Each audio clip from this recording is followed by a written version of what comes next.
Texas, 10 district states. You spoke about the proactive measure of getting vaccinated. You also talked about the importance of the reactive, which is the monoclonal antibody treatment. So speaking of masks, what role do you feel that masks should play when it comes to They should not be mandated. No government entity should force you to do that. That is your choice. If that's something that you believe provides you protection, no one is going to say anything to you, but that should not, absolutely not be mandated. Obviously, it can't be mandated in the state of Florida, and that's an individual's choice. I will say that from a scientific perspective, you have even some of these experts now are acknowledging with an aerosolized virus, a piece of cloth is not going to stop the aerosols.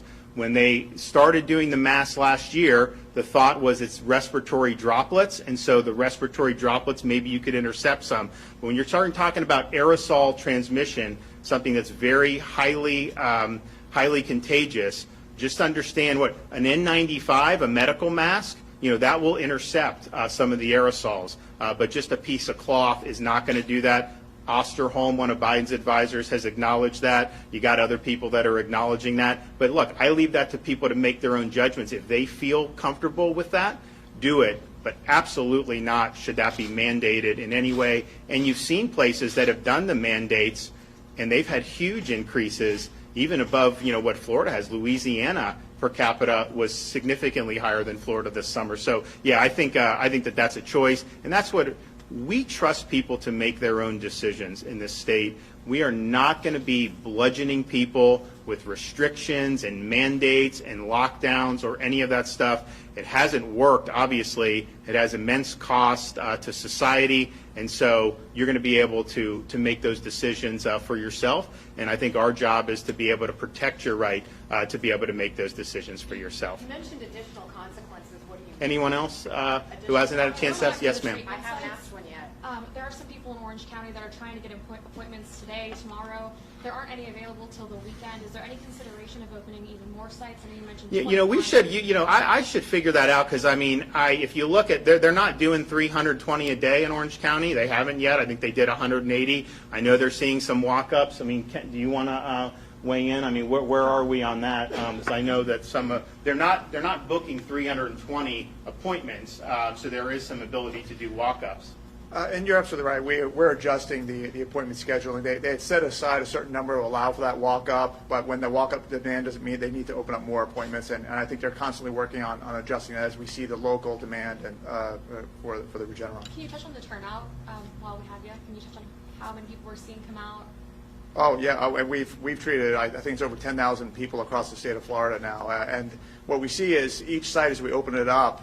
It starts off a little slow, and then as the local populace and the local physicians understand that they've got that resource, it really starts ramping up. But as the governor says, I think we're meeting the local demand at each of the sites. And the reports I've gotten, I've literally spoken to dozens and dozens of people around the state, is they're able to get those appointments the next day or 2 days. And it's really important, and it's an important message. This is something we want you to get early. Like every other medical treatment, the earlier you get it, the more effective it is. So if this particular site, we'll look at the scheduling there and make sure they're opening up enough to make sure that folks can get in there right away.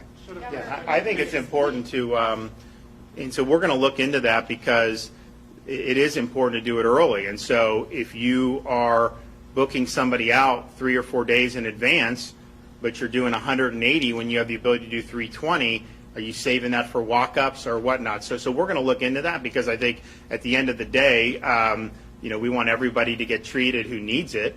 And the earlier the better. Look, maybe some of these people that wait a few days, maybe it ends up being okay. But I can tell you, the minute you know you need it, get it. And that's really what we want to be able to do. So I know some of these sites have walk-ups.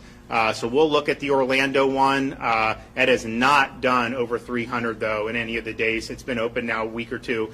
It has not maxed out on the daily, at least when the numbers we're getting. So there is more capacity. If we do need to expand capacity, we probably can expand within that footprint. And I know we've thought about doing that in some other sites as well. It hasn't been required yet because we've been able to manage.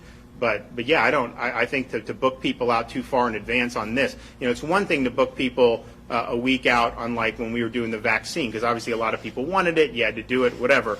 But this is very time sensitive, and I think it's important that we're able to get it done. So one more.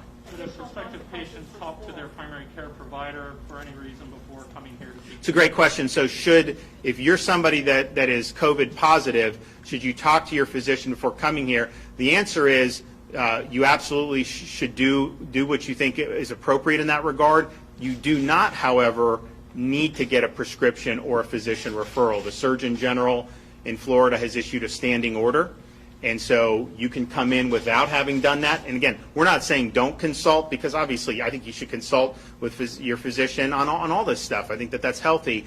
But it's not going to be an issue of where, oh, well, the doctor's not in the office, I can't get the prescription, so I can't come to the site. No. The site's open. There's a standing order, and you be encouraged to be able to come. And look, the folks here, they know kind of all this stuff. They know where it is. But like I said, particularly people, once you're like 50 and above, you're pretty much going to qualify for this treatment, and so it isn't going to be like people are going to be turned away. Look, if an 18-year-old marathon runner comes in who's like in perfect shape and perfect health, that probably wouldn't fit into the EUA.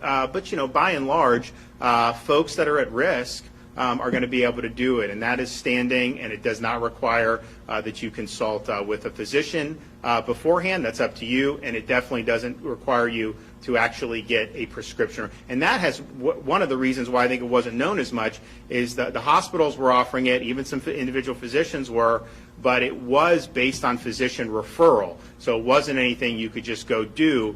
Now we've been able to open it up more, I think, and make it more accessible. Raise the visibility, but also make it more convenient for people. And again, when you're in a situation where you have higher prevalence in a community, you gotta just recognize that there's going to be people that are gonna need this. And so we're glad that is the case. Okay, I got to go to the next one, but we'll see you guys soon. We'll take care.